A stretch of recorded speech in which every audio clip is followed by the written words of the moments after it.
bagaimana cara BMT Beringharjo menghadapi karyawannya yang tergolong generasi Z? Secara umum, karakteristik anak-anak Gen Z itu kayak apa? Sebenarnya kita nggak boleh ngejustifikasi Gen Z itu begini, mereka melek teknologi.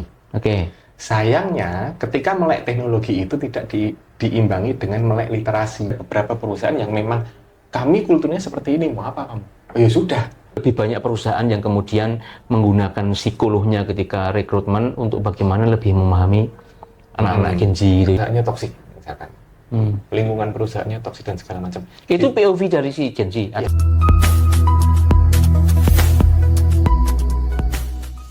Assalamualaikum warahmatullahi wabarakatuh. Ketemu lagi di Ngombe. Kali ini kita akan ngobrolin soal Gen Z, tapi tentu bukan alat yang kita pakai pada saat pemadaman listrik ya. Tetapi fenomena mengenai generasi Z atau yang kita kenal dengan Gen Z.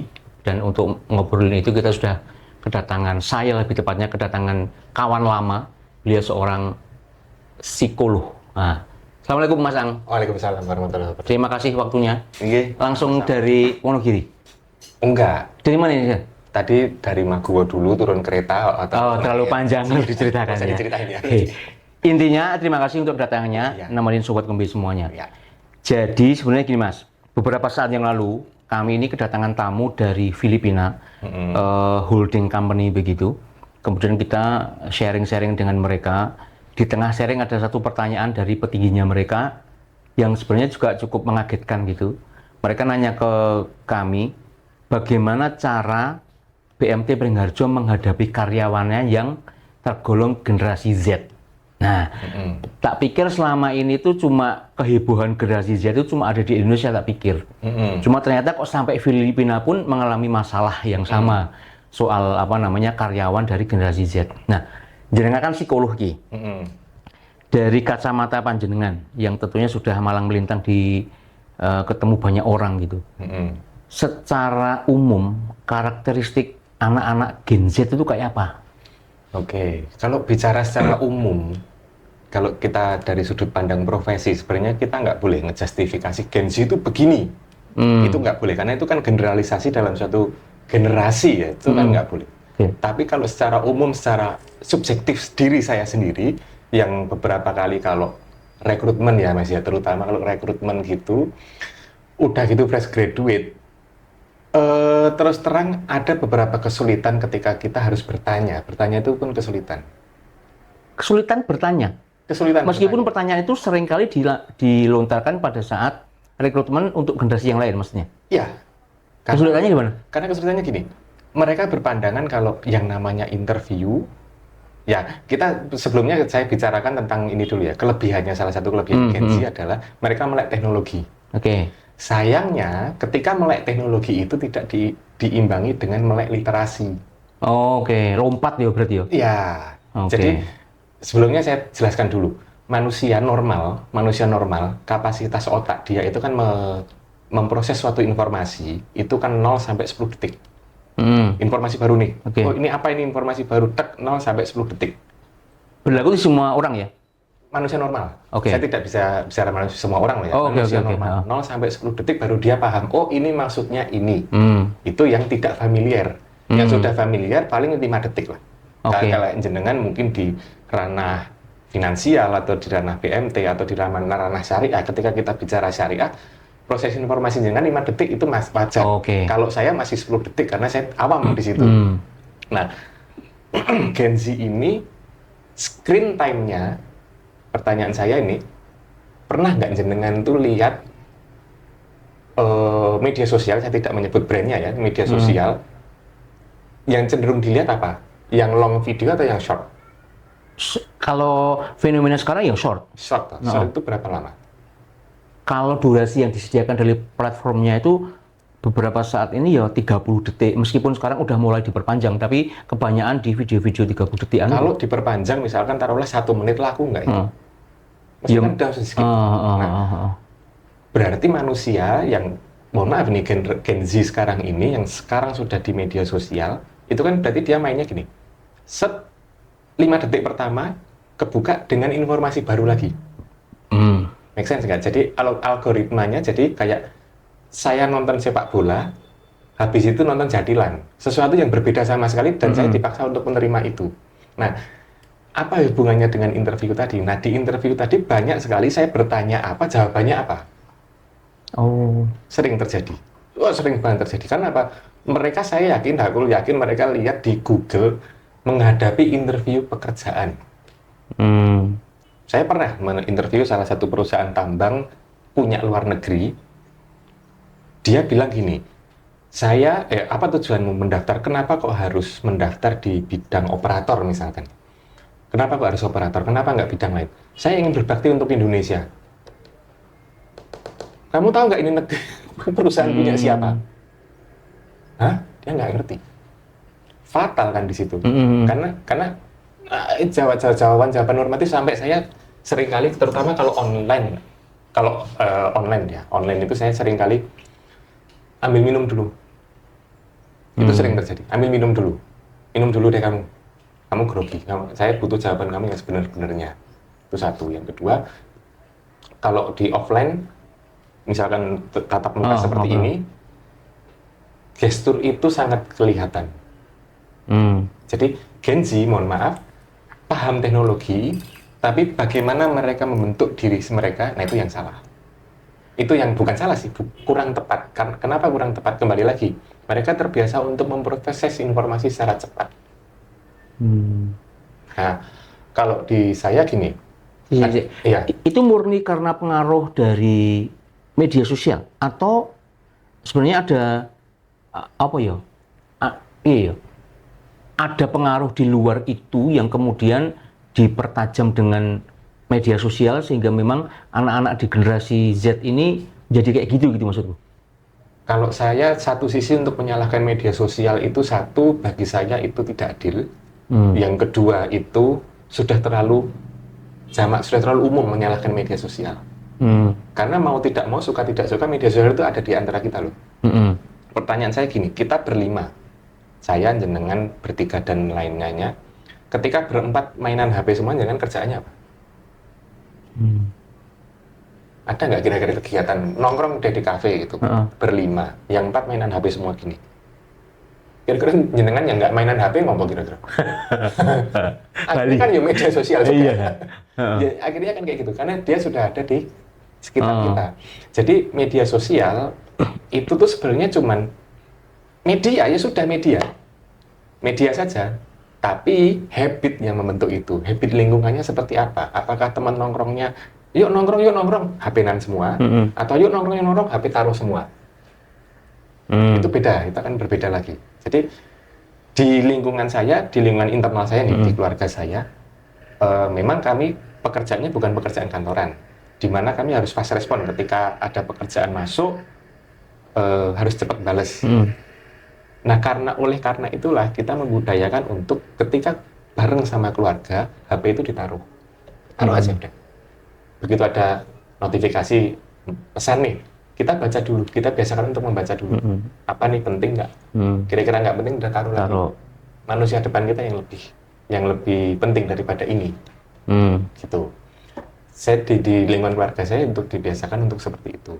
Karena kalau sudah terlalu terbiasa untuk bahkan sampai makan pun seperti ini, ya mohon maaf, jangan disalahkan ketika nanti anak sudah mulai gede, dia nggak butuh lagi figur orang tua. Karena pelariannya sudah ada di media sosial.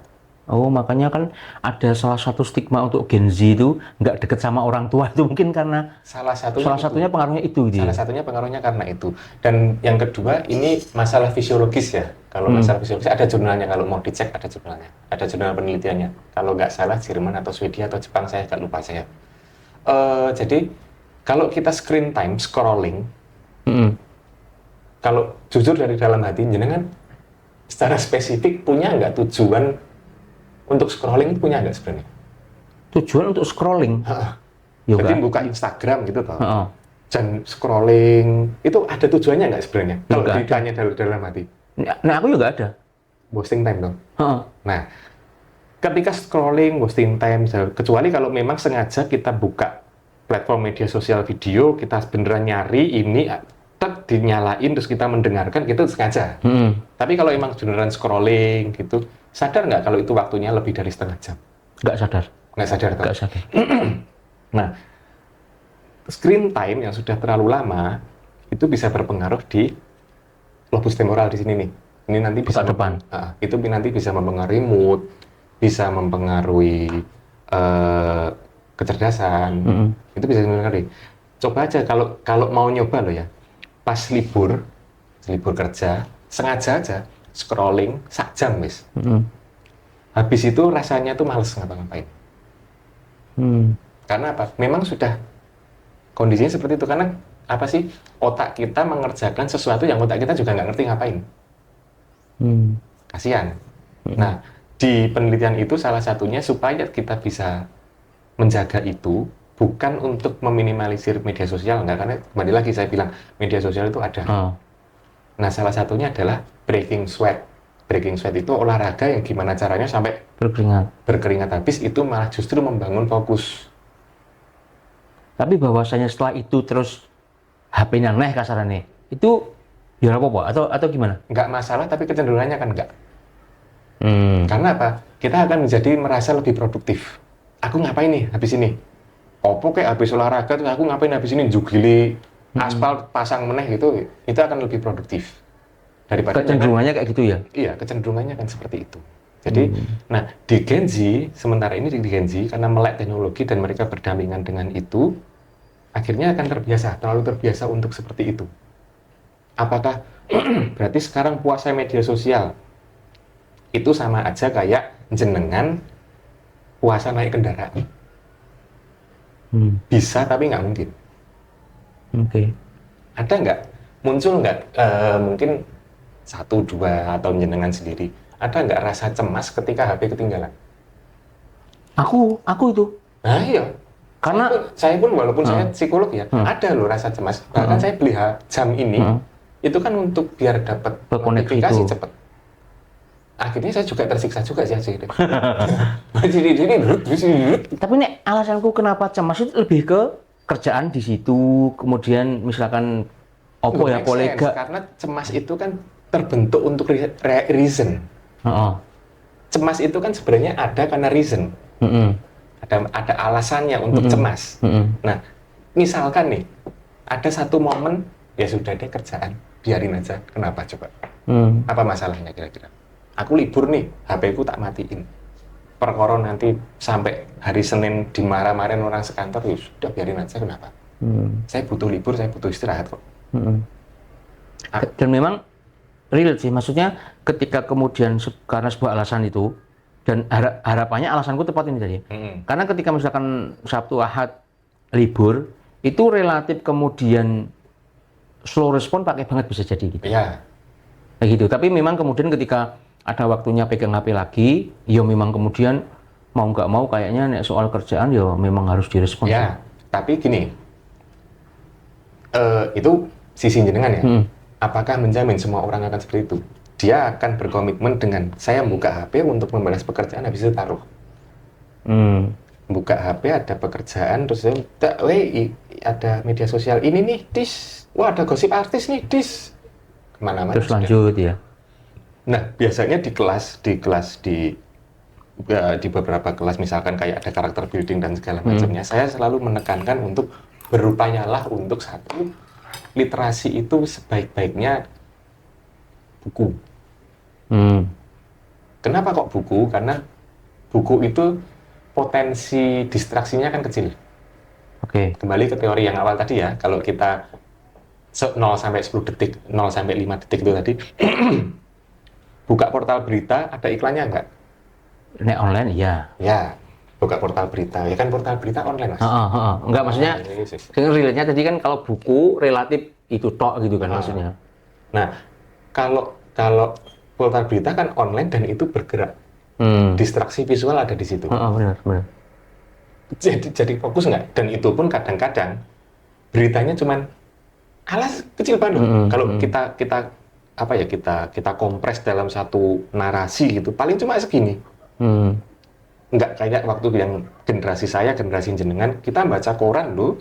Zaman SD SMP baca koran nggak? Iya. Nah, baca koran narasinya banyak. Kenapa seperti itu? Berarti kan kita dulu secara tidak sengaja karena baca koran, saking nggak ada kerjaannya ya di rumah. Dan adanya cuma itu kan? Ya adanya cuma itu, mau beli majalah kok ya larang.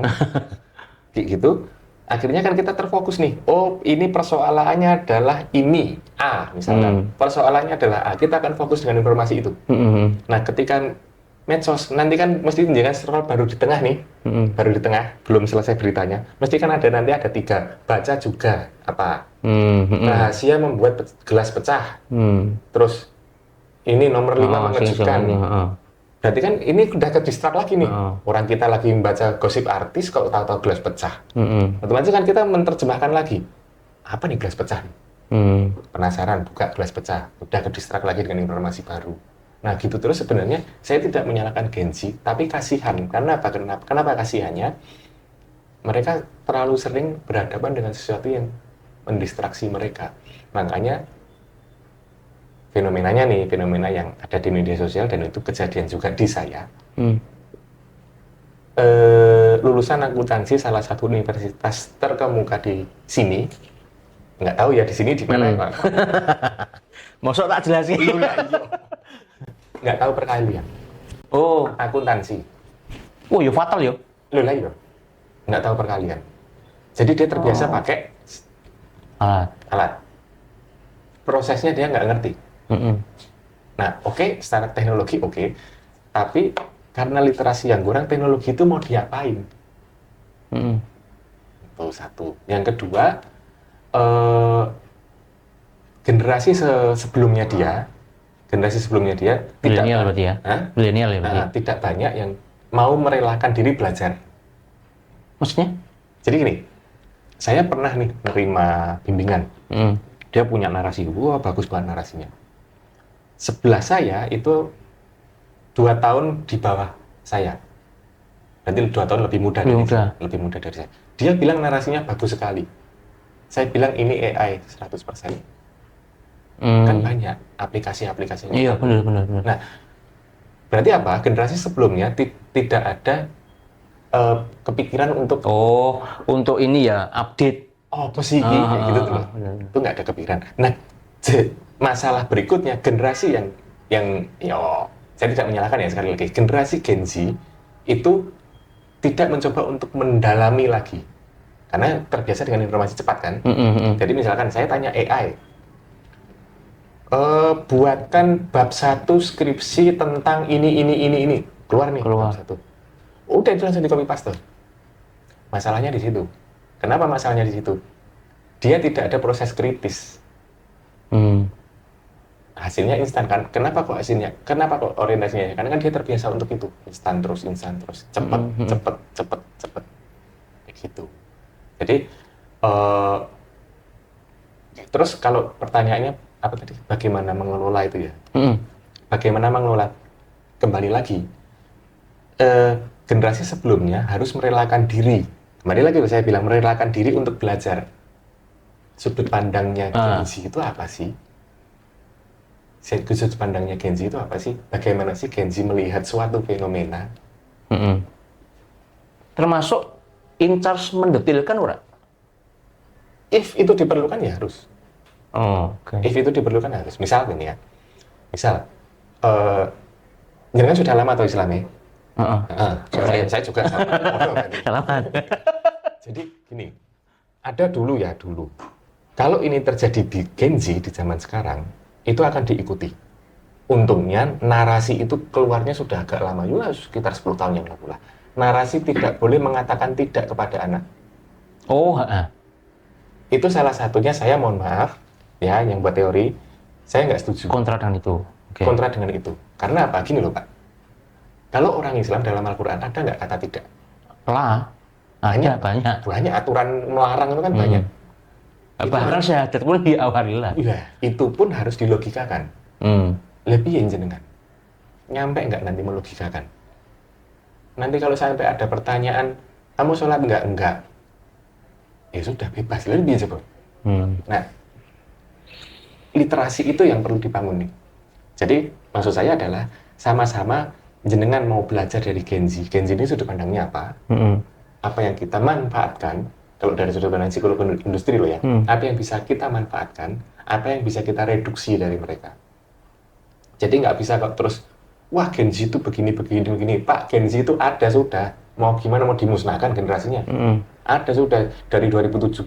Pokoknya yang kelahiran 2007 sampai 2012 mau dimusnahkan semua. Itu mau jadi apa? Thanos. Kan nggak mungkin lah dimusnahkan. Jadi kan apa yang ada, ya sudah kita pelajari. Sudut pandangnya apa sih? Nah, kita bisa apa dengan sudut pandang itu? Misalkan kita sering mencerca, apa ya, saya banyak sih lihat-lihat yang di media sosial atau apa. Saya termasuk yang tidak setuju ketika ngomong, wah Gen Z itu sekarang gini-gini, saya tidak setuju. Karena apa? Mau dihina kayak apapun, mau direndahkan kayak apapun, mau tidak disepakati model apapun, orang generasi itu ada. Iya. Ya paling saya bicaranya, kalau bicara apa ya, bahasa-bahasa kopinan ya, saya bicaranya lebih ke, ya wis dimusnahke wae yuk. Daripada repot, daripada rasa-rasan, nggak bisa berbuat perubahan juga. Nah, kalau dari sudut pandang perusahaan, harusnya apa yang bisa dimanfaatkan? Si Gen Z bisa apa nih? Dan saya bisa belajar apa dari Gen Z ini? Karena apa? Ada proses take and give di situ. Secara psikologis kan proses take and give itu sama kayak saya membayangkan dulu ibu saya berusaha mengenal pemain bola Serie A tahun 90-an. Karena saya juga suka main bola, ibu saya berusaha mengenal Serie A itu, mengenal pemainnya ini. Siapa aja. Waktu SD, secara tidak sengaja saya appreciate sekali. Atas? Usaha ibu saya untuk mengenal. Akhirnya kan terus saya cerita, mau terbuka. Oh ini tuh ini, dan seterusnya. Nah, ketika ada proses take and give seperti itu, ya akhirnya si Gen Z mungkin mau ngasih pelajaran, ini loh Pak caranya untuk begini. Si generasi milenial, oh nek begini mending kamu giniin, karena ini nanti akan berdampak seperti ini. Kan milenial punya pengalaman empiris. Nah, tapi nek misalkan di pengalaman jenengan di proses rekrutmen, pertama ini, apakah kemudian anak-anak teman-teman Gen Z itu tanda kutip separah itu sih pertama? Kedua, toh pada saat proses ini aplikasi di dunia kerja ya, ketika kemudian tanda kutip separah itu menurut orang-orang, toh nyatanya juga ada yang tetap diterima kerja gitu maksudku. Karena generasi toh. Mau nggak mau? Lah piye meneh? Berarti kan kalau misalkan taruhlah kita nggak menerima Gen Z 2007 sampai 2012, berarti jangan punya gap 5 tahun, 5 tahun. Orang nggak boleh bekerja di tempatmu 5 tahun ini. Berarti ada gap usia dong nanti, perusahaannya nggak jalan dong. Akhirnya kan jangan cuma ada di lingkungan perusahaan yang itu nggak strategis. Tapi artinya kan berarti di anak-anak Gen Z, di momen kemudian anak-anak Gen Z ini diterima, artinya kan sebenarnya juga si perusahaan yang menerima juga melihat, oh ini cahaya ono potensi nih kok. Oh iya, kan harusnya gitu kan ya? Harusnya begitu. Harusnya sudut pandangnya adalah, oh aku mau menerima dia karena X. Nah, saya tidak menyebutkan apa, karena X. Nah, ketika dia masuk ke sini, maka lingkungan kerjanya yang harus mensupport dong. Jadi gini, sering muncul gini, Gen Z itu kan sebenarnya fragile. Fragile itu bahasa Inggrisnya rapuh ya? Rapuh. Itu kan mereka rapuh secara mental. Gen Z itu. Kenapa kok rapuh secara mental? Ya kembali lagi, karena mereka terlalu individualis. Sering main HP, sering apa-apa sendiri. Karena terlalu rapuh, akhirnya mereka dikit-dikit mental health, segala macam. Nah, dari sudut pandang mental sebenarnya nggak boleh kalau misalkan kayak mental health, alah gitu aja mental health. Aku dulu loh kerja di Tasik, tidur bawah kolong jembatan nggak, itu kamu, sejarahmu. Beda. Jadi mental health memang kondisinya seperti itu. Nah, tergantung si perusahaan ini bisa nggak membuat lingkungan yang sedikit bisa mensupport dia. Karena beberapa perusahaan yang di Indonesia yang kulturnya kuat, kecenderungannya adalah feodal. Ya berarti kalau kayak gitu berarti efeknya akan memandang si Gen Z ini sebagai masalah gitu berarti? Iya. Iya, karena kecenderungannya adalah feodal. Feodal kan saya senior, kamu harus menghormati saya. Lewat depanku harus diharap. Kayak gitu. Itu kan kecenderungan feodal. Nah, perusahaan harus bisa membangun situasi yang kamu adalah bagian dari kami, bukan keluarga loh ya. Saya nggak setuju perusahaan adalah keluarga. Kok jangan, nanti nggak bayar ya? Nanti nggak bayaran. Nah, keluarga arisan loh. Benar. Jadi kalau kamu adalah bagian dari kami, ayo, jangan bicara kamu adalah bagian kami. Apa yang bisa kami lakukan? Nggak bisa kayak gitu. Jadi kamu adalah bagian dari kami. Wes, sampai di situ aja dulu. Kalau apa yang bisa kami lakukan, masa kita mau ikut maunya dia, nggak bisa dong. Nggak bisa. Ada kultur yang harus dia ikuti ke kita. Gitu ya kan? Benar. Misalkan kayak jalan ini kan lurus ke sana nih. Apa yang bisa kamu lakukan untuk kami? Ya aku jalur ini Pak. Masa ya demi satu orang terus merubah semuanya kan nggak bisa. Itu satu yang ya, terus peran yang paling krusial kan sering terus saya baca.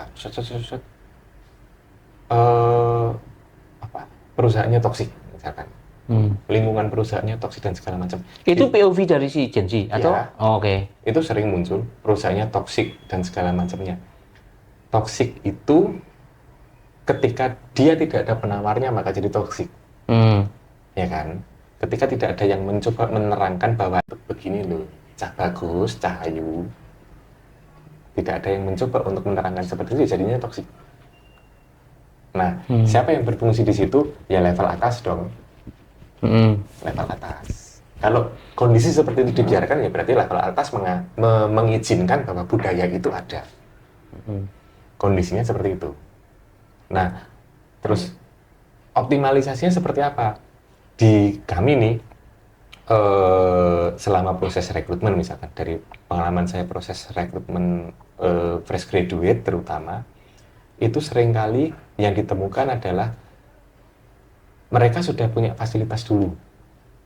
Sebelum masuk ke company? Okay. Ya, sebelum masuk ke company mereka sudah punya fasilitas dulu.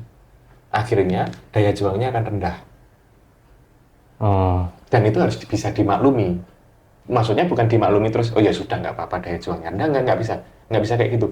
Perusahaan harus mencari cara sistem tertentu. Ada beberapa hal yang harus kita up nih untuk si anak ini. Tanpa melukai mentalnya loh ya. Ada beberapa harus kita up nih. Nah, misalkan dikasih challenge, ketika gagal, ya dikasih arahan, apa yang buat kamu gagal. Memang itu proses yang panjang. Terus ketika dia berhasil, ya harus dikasih apresiasi. Tapi karena kondisinya memang seperti itu. Dan itu variasinya sangat gini banget.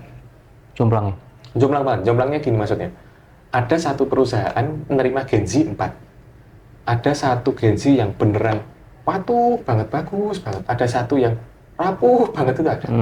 Jadi kan gini banget, timpang banget. Ketimpangan itu terjadi. Itu berarti, tadi di awal jangan sampaikan, tidak semua Gen Z seperti ini. Artinya kan tidak bisa mengeneralisir ya. Itu juga pengaruh dari background keluarga terutama gitu-gitu ya. Artinya misalkan anak ini Gen Z, terbiasa dengan teknologi dan sebagainya. Tapi ketika kemudian support sistemnya dalam hal ini minimal keluarganya lah, itu punya awareness, kemudian coba ya kowe Gen Z ini ngojong ini banget misalnya. Itu juga nantinya kedepannya punya pengaruh signifikan terhadap. Insya Allah begitu. Ya sebenarnya gini aja. Kalau dengan Muslim baca aja surat Al-Luqman ya sudah itu selesai. Itu sudah selesai. Jadi bagaimana dia mendampingi anaknya, bagaimana mengarahkan anaknya dan segala macamnya, bagaimana dia ngasih punishment ke anaknya dan segala macamnya. Yaudah. Luqman ini sudah dicontoh ya maksudnya. Nah itu aja. Berarti podcastnya selesai. Solusinya apa? Itu tuh. Jadi kondisinya seperti itu. Ada loh rekrutmen baru aja, belum lama. Lulusan sekolah penerbangan. Sekolah pokoknya. Jauh sana. Lulusan sekolah penerbangan bidang manajemen. Iya wih. Ada. Ya. Orang ngerti aku. Bidang manajemen. Ada. Daftar di HRIS. HRIS itu? Human Resource Information System. Pertanyaan saya, emang ngerti IT? Enggak. Nah, terus kenapa daftar HRIS? IT yang kamu pahami apa? HRIS kan berkaitan dengan IT. Yang kamu pahami apa? Office. sebagai generasi yang sekarang, generasi yang lahir di tahun itu, saya akan mencercanya dong normalnya. Nggak boleh kan psikolog kayak gitu. Kenapa nggak coba untuk jabatan yang lain, yang lebih familiar mungkin, customer service mungkin, untuk ya lompatan karir sambil belajar. Dia bilang apa coba? Menurut saya terlalu mudah. Wih, ngeri ya? Waduh, tanya-tanya lagi. Emang sudah pernah bekerja di bidang itu? Belum.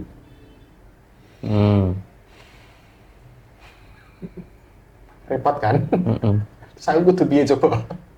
Terus akhirnya Endingnya, kamu masih mau bertahan di HRIS yang kamu nggak ngerti IT dan itu berisiko terhadap kami loh. Saya jelaskan loh. Saya jelaskan konsekuensinya kami. Berisiko terhadap kami karena kami gaji orang yang nggak ngerti loh, bahaya loh. Atau kamu mending di CS yang kamu bisa belajar sambil jalan. Emang di CS gimana, Pak? Ya saya jelaskan aja dong, sebisa-bisanya begini. Saya lebih suka di back office. Ya gimana sih? Back office yang kamu tahu apa deh?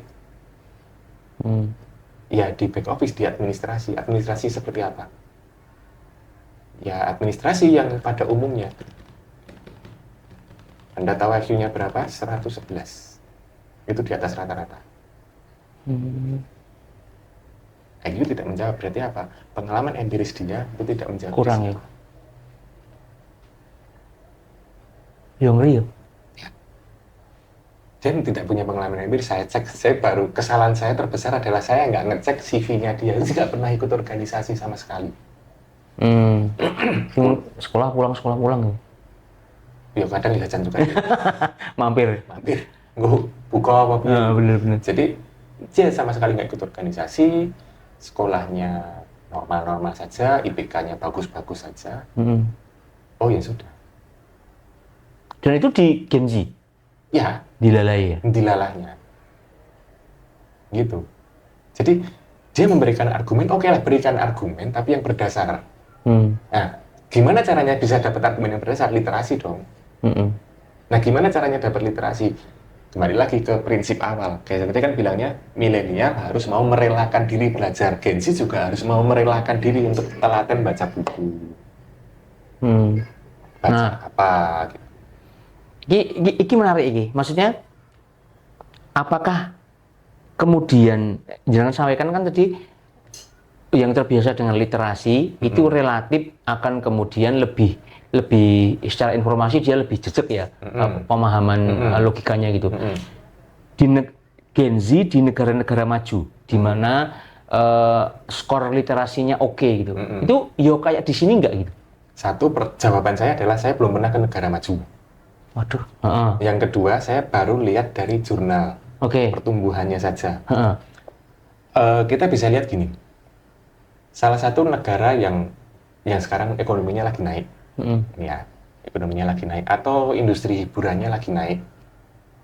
Nah, itu negara Asia semua, dua-duanya nih. Yang main kan di Gen Z. Milenial itu tugasnya membuat atau menguatkan literasi kebijakan. Jadi saya punya kreativitas apa, jenengan tugasnya adalah nyari kebijakan yang bisa mensupport itu. Di mereka tuh kayak gitu? Iya. Oh. Loh, sekarang gini, ada salah satu boy band, ya, jadi national treasure loh. Siapa? Ya? Siapa? Ada. Asia. Korea. Ada salah satu boyband yang jadi national treasure. Sampai mereka punya privilege rekaman langsung di ruang sidang PBB. Negaranya mendukung itu. Ada nggak regulasi kita yang kira-kira bisa mendukung itu? Oh ada, ya dibuat ya. Berarti apa? Kembali lagi ke prinsip ibu. Sesederhana ibu saya tadi berusaha untuk mengenali pemain Serie A tahun 90-an. Oh saya diapresiasi, maka saya akan. Berarti memang kalau dari statement jenengan yang terakhir ini, itu kan berarti kalau selama ini itu tanda kutip banyak perusahaan yang kemudian mempermasalahkan generasi Z, itu justru mereka sendiri yang kemudian tidak agile untuk bagaimana memahami, kemudian bagaimana bikin support system yang supaya dia bisa achieve, toh achieve-nya juga untuk perusahaan gitu, lebih. Bisa jadi. Saya bilangnya bisa jadi loh ya. Bisa jadi kan. Kenapa bisa jadi? Ada beberapa perusahaan yang memang dia mensupport, tapi tidak dilihat dari sudut pandangnya. Mana yang sobo? Yang karyawan yang sekarang, kan perusahaan itu kan berjalan terus loh. Ada nggak perusahaan yang berdiri dari tahun 2000, tahun 2020 berhenti tapi sampai sekarang masih hidup gitu, kira-kira ada nggak? Nggak toh. Berarti kan dia akan terus mengikuti zaman tuh perusahaan itu. Benar. Misalkan kayak brand jenengan, mulai dari door to door sampai punya aplikasi, ini kan berarti dia naik terus. Betul. Nah, otomatis yang berkembang juga bukan hanya produknya juga, mentalitasnya juga harus berkembang, kulturnya juga harus berkembang. Oke. Kalau kulturnya masih kultur yang feodal, sama aku lebih senior, aku lebih pintar, maka saya tidak mau nanya ke kamu. Iya, berarti kan kultur tahun 2000 masih di bawah nih. Oke. Iya kan? Kultur tahun 2000 masih di bawah di tahun 2025. Crash nggak kira-kira? Iya, paham. Tahun 2000 dengan wirawiri di sini pakai helm ciduk, nggak masalah. Coba sekarang. Tilang ya? Mending ditilang. Oke. Berarti artinya ya memang ya benar, tidak hanya sekedar produk dan layanan yang berkembang ya, tapi secara mentality, POV, mindsetnya orang-orang lama ini juga harus ngikutin iki cah iki piye toh gitu kali ya. Iya, bisa jadi seperti itu. Saya bilangnya bisa jadi karena ada beberapa perusahaan yang memang kami kulturnya seperti ini, mau apa kamu? Oh, ya sudah. Misalkan ada yang kayak gitu, itu pada akhirnya si karyawan Gen Z-nya ini kemudian berguguran karena tidak bisa ngikutin, atau justru kemudian dia yang terbentuk karena kultur perusahaannya memang udah kuat banget gitu. Gini, atau konsekuensinya lebih fairness-nya di beberapa, ya saya ada beberapa perusahaan yang bersama ya, bareng ya. Saya mau bilang konsultasi kok ketoke gaya banget, bilang tak dampingi kok ya ora pindino tak karani gitu. Kalau jenengan mau bertahan di kultur seperti itu, jangan mengeluarkan titik ini. Oke. Ini kan konsekuensi. Jenengan nggak pakai helm ke sini wirawiri wes, mondar mandir ngalor ngidul, kira-kira ketangkep polisi, itu kan konsekuensi bukan? Iya. Itu nggak boleh dikeluhkan. Jenengan yang gawe acara kok. Ketika perusahaan nggak mau agile, nggak mau adaptif dengan kondisi yang ada, saya gini, ya sudah, jangan dikeluhkan ini kalau kejadian seperti ini. Gen Z bubar semua, Gen Z mentalnya cemen, jangan dikeluhkan. Misal, di sini kan banyak nih hotel-hotel wisata, terus mereka nggak mau ikut platform marketing pariwisata misalnya, terus mereka nggak laku, mereka nggak punya hak untuk ngeluh dong. Betul. Nek hotel sebelah ramai sampai tumpu-tumpuan, ya mereka nggak boleh ngeluh karena mereka nggak mau ngikutin kok. Okay. Gitu dong logikanya kan seperti itu. Nah, jangan kan kemudian sebenarnya kalau dari sisi psikolog itu kan bisa jadi sudah terpetakan ya.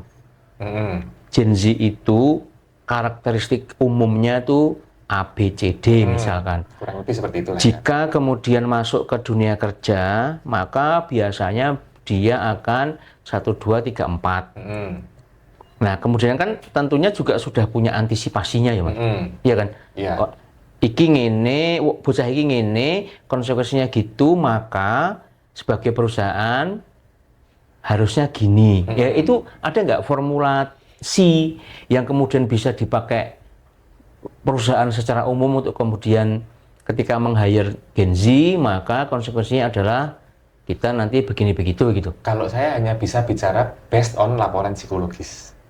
Jadi kalau kita ngerekrutmen, habis itu diterima, misalkan diterima nih, kita kan buat laporan psikologisnya nih. Ini anak kayak gini.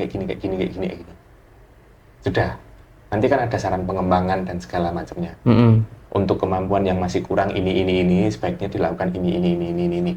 Nah, kayak gitu-gitu tuh bisa diumumkan nggak? Dalam artian, kemudian kan kalau itu kan spesifik report untuk company, untuk company, nanti ketika si anak ini maka pengembangannya gini gitu. Nah, model-model kayak gini tuh bisa misalkan dijadikan kayak semacam apa ya?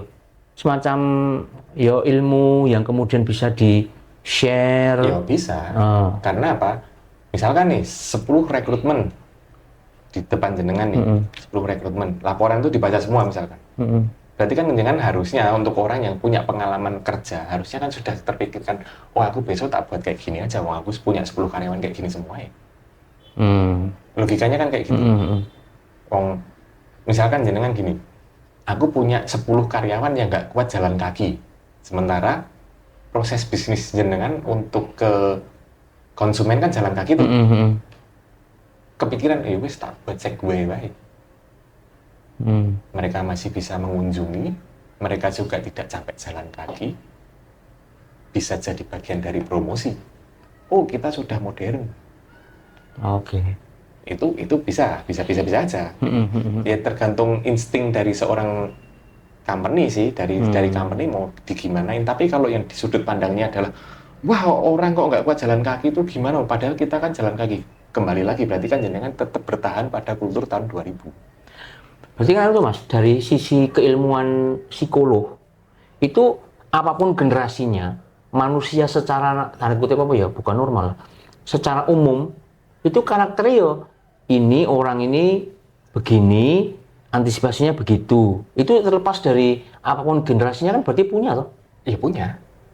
Semua akan punya. Jadi apakah terus harus satu persatu digituin semua? Ya enggak, boros tenaga, boros waktu. Tapi kan dari generalisasi misalkan dari 20, kita kan bisa mengambil generasi mana yang paling logis yang bisa kita lakukan. Nah, kayak gitu, trennya seperti apa, bicaranya seperti apa, yuk kita lakukan. Apa yang bisa kembangkan nih di sini nih. Gitu.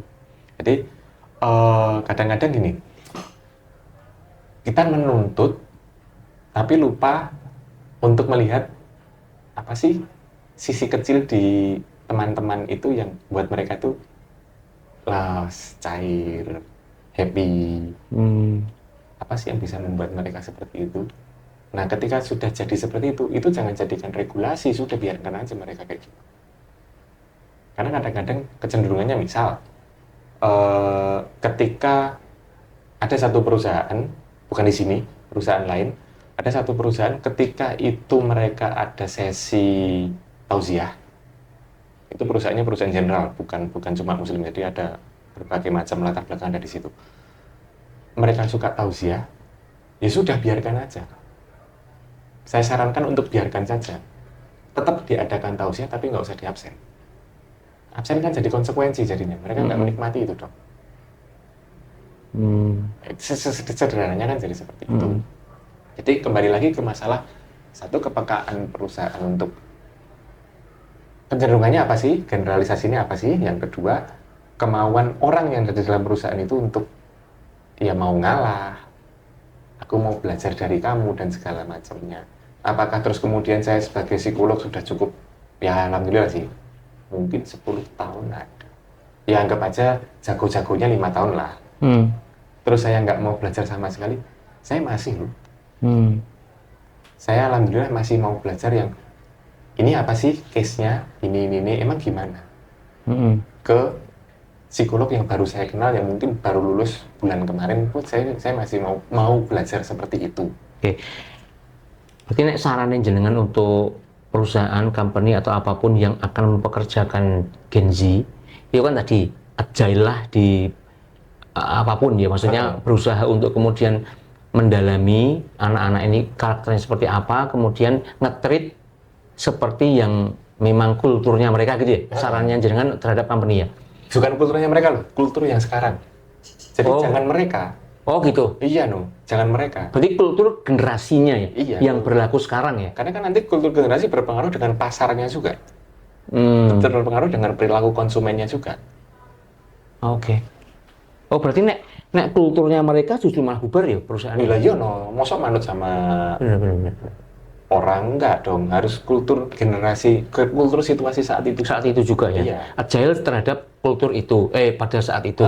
Lah nek sarannya jenengan terhadap anak-anak Gen Z nih, mungkin yang mereka sudah kadung terstigma kayak gini.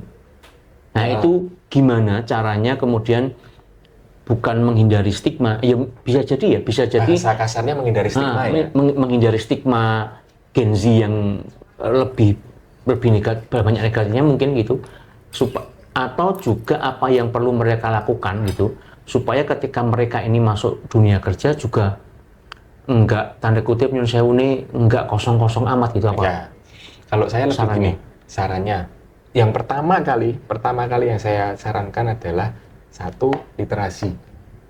Bagi saya itu literasi sangat penting.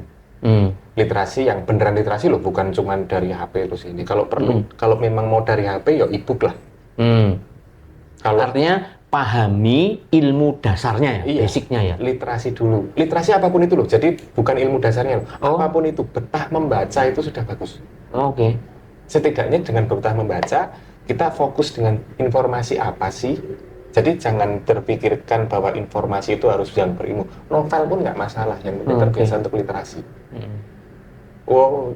Buku mahal, download e-book. Dah, kira-kira cari yang membuat jenengan betah fokus di satu titik atau di satu topik atau di satu persoalan kurang lebih 10 menit wes. Nggak ke distrik apapun ya? Nggak terdistraksi apapun. Nggak tahu iklan mau nongol gitu. Berarti pertama sarannya literasi, kembali literasi. Yang berikutnya? Terus yang berikutnya diskusi. Beraniin aja, misalkan kayak saya ada nemu sesuatu nih, diskusiin aja. Misalkan teman-teman senior saya di kantor ganas-ganas ya. Dengan siapapun itu diskusiin aja. Karena itu salah satu untuk kita belajar melihat dari sudut pandang orang lain. Jadi si bapak ini tuh cara mandangnya gimana sih melihat fenomena ini. Jangan disimpulkan sendiri. Jadi diskusi. Terus yang berikutnya mau. Ya dari proses diskusi itu sebenarnya juga mau dia harus ada kemauan untuk melihat dari sudut pandang orang lain bahwa kultur yang kita bangun itu seperti ini loh. Mereka tuh berarti generasi nganu toh, realistis toh. Yang si ini dengan cara dia berdiskusi itu kan otomatis akan terbangun sikap mental untuk mau memahami, oh ternyata seperti ini.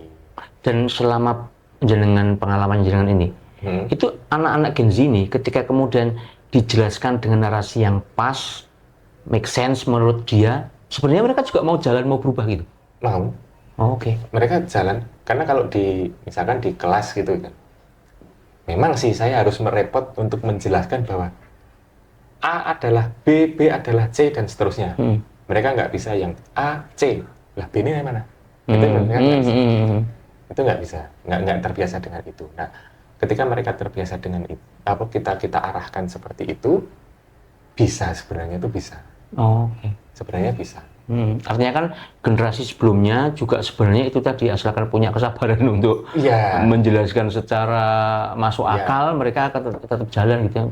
Kadang-kali kan, bukan kadang-kali, bisa jadi anak-anak ini kemudian ketika tidak mau digerakkan tanda kutip, itu karena menurut dia, pokok ngono, mungkin bisa jadi gitu ya? Bisa jadi, tapi nggak ada, bisa jadi juga mereka korban pola asuh yang tidak boleh mengatakan tidak, ya bisa jadi. Bisa jadi sih.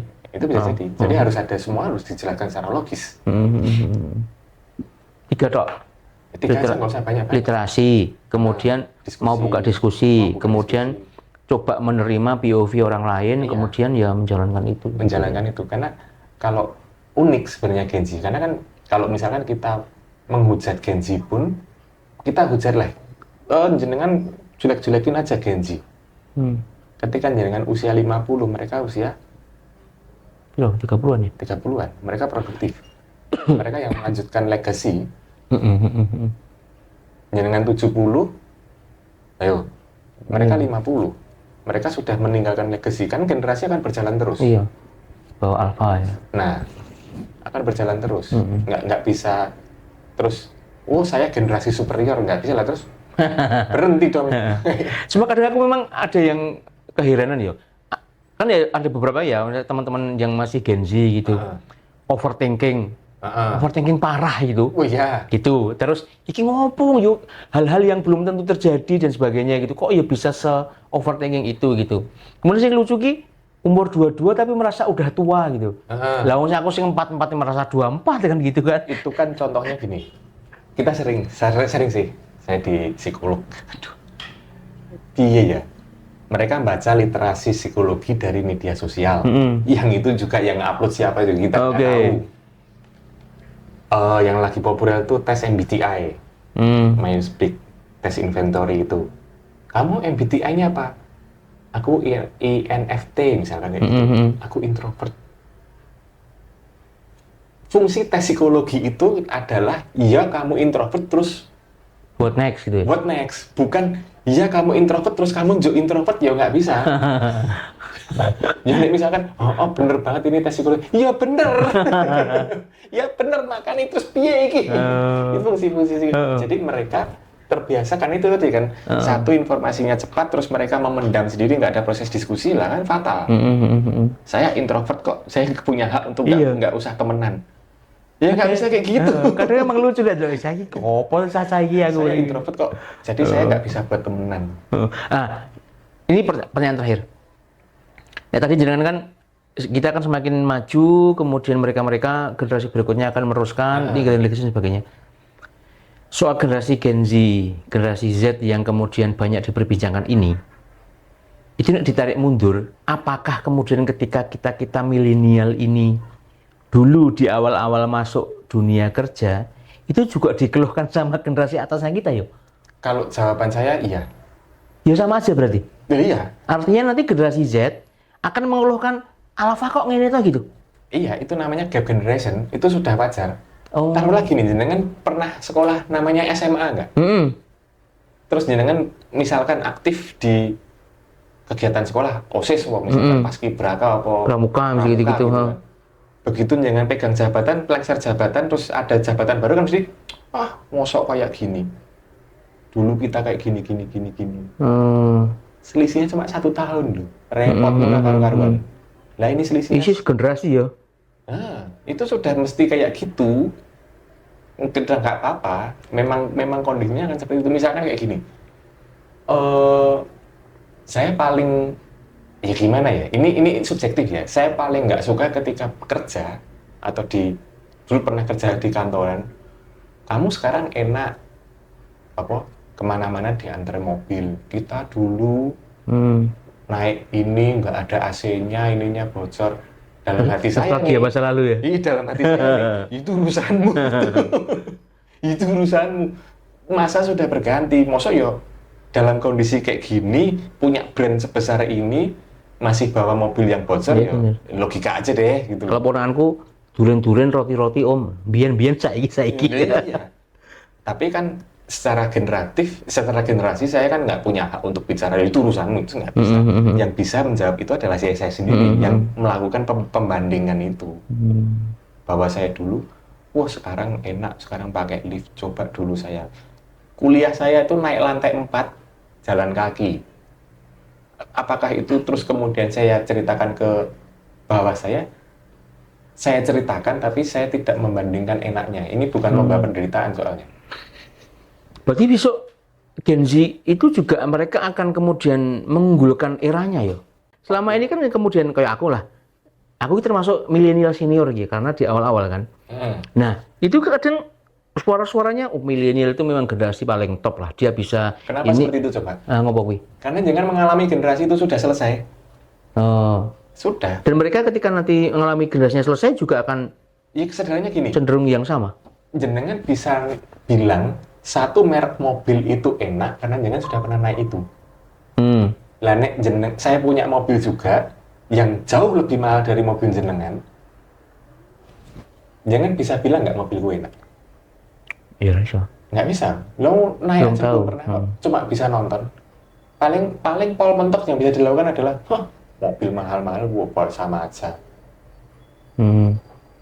Sebenarnya yang dilakukan itu. Karena apa? Ya normalnya manusia itu akan berusaha mencari pemaafan atas keadaan yang tidak bisa dia rubah.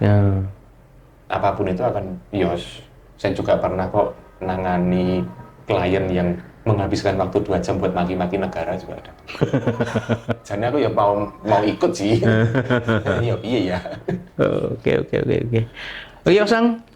Kayaknya udah cukup. Bukan udah cukup sih, jadi masih banyak ya cerita yang seru-seruan soal Gen Z karena memang, tapi prinsipnya aku sebagai milenial senior terhadap anak-anak Gen Z itu sebenarnya ketika kemudian membaca unggahan-unggahan anak Gen Z, cenderung iya juga sih, masuk akal sih gitu. Maksudku, nggak ngerti. Maksudku, apakah aku kemudian termasuk milenial murtad? Aku yo orang ngerti gitu. Tapi justru lebih banyak, oh gitu ya, oh iya juga sih. Merasa kayak sependeritaan sama anak-anak Gen Z. Iya. Gitu. Harapannya nanti apa yo? Lebih banyak perusahaan yang kemudian menggunakan psikolognya ketika rekrutmen untuk bagaimana lebih memahami anak-anak Gen Z gitu ya. Dan di satu sisi yang jangan sampaikan tadi, anak Gen Z pun juga tidak kemudian menyerah pada keadaan dirinya, tapi juga harus ikut si lingkungan dia menuntutnya seperti apa gitu. Iya, karena kan menurut saya makanya ya di awal tadi saya bilang saya tidak adil kalau Gen Z digitukan gitu kan. Karena yang menggitukan adalah orang yang menjalani generasi itu. Gen Z kan belum pernah menjalani generasi. Iya, benar. Gen Z belum pernah loh menjalani generasi sing kartun minggu pagi kan belum pernah. Aneh nanti. Doraemon setengah songol ya. Aneh soalnya nanti. Kok kamu tahu kayak gini? Aneh nanti.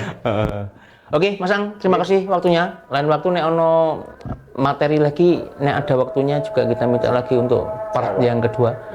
Itu tadi Sobat Kombe, obrolan kita sama Mas Anggoro, psikolog yang sudah malang melintang di dunia per HR-an terutama begitu ya. Tapi untuk teman-teman terutama yang generasi Z tentunya tidak perlu kemudian merasa minder atau berkecil hati, karena ternyata dulu kami pun milenial juga seperti itu ketika dihadapi sama generasi yang lebih kolonial. Insya Allah itu saksikan terus Ngombe, karena urip kuwi mung mampir ngombe. Assalamualaikum warahmatullahi wabarakatuh. Waalaikumsalam warahmatullahi wabarakatuh. Thank you.